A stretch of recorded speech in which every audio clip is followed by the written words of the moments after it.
પ્રમુખમ seeds 39 number.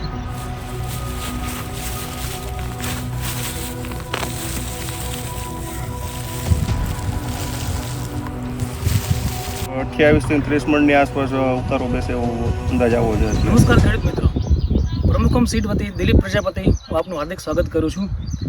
આજે આપણે મોટી પરબડી ગામના એક પ્રગતિશીલ ખેડૂત મિત્રની વાડીએ મગફળીનું બિયારણ જોવા માટે આવ્યા છીએ.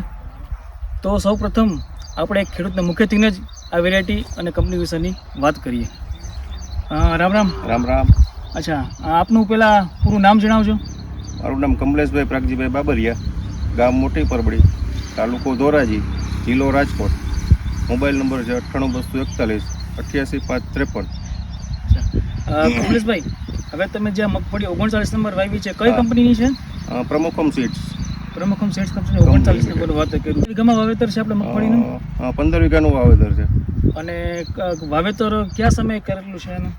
12 જૂને 12/6/2025 ના રોજ વાવેતર કરેલું છે. બરાબર છે.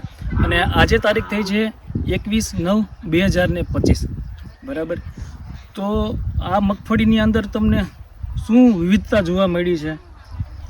સાહેબ, વિવિધતામાં તો વાત કરીએ તો ટૂંકમાં જે કંપનીનું સીડ છે તે ગ્રેડિંગમાં સારું હતું અને જર્મિનેશનથી માંડીને ટોટલી વસ્તુમાં ટૂંકમાં એમ કે પેરેલલ બધી વેરાયટી કરતાં સારું છે. એમ ઓપ સાઈડના છોડવા ઓછા, મિક્સિંગવાળું ઓછું, એમ બધી રીતે.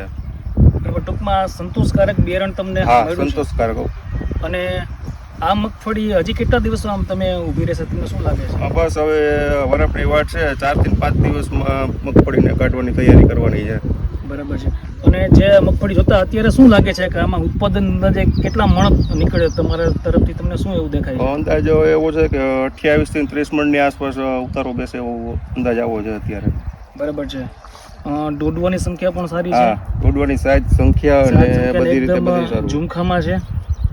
બરાબર છે. જોઈ શકો છો ખેડૂત મિત્રો કે 39 નંબરનો છોડ છે કમલેશભાઈની વાડીનો. બરાબર છે. તો કમલેશભાઈ, પ્રમુખમ સીડીનું 39 નંબર જે બિયારણ તમે વાવ્યું છે, હા, બરાબર છે, આ મગફળીના વાવેતર તમને સંતુષ્ટ છો? આ સંતોષકારક સાહેબ. તમને લાગે છે કે ના ખરેખર આ બિયારણ દરેક ખેડૂતે વાવવું જોઈએ? સારું ઉત્પાદન પણ મળે છે અને ઉગાવવામાં પણ તમને પૂરેપૂરું જર્મિનેશન પણ મળ્યું છે. બરાબર છે.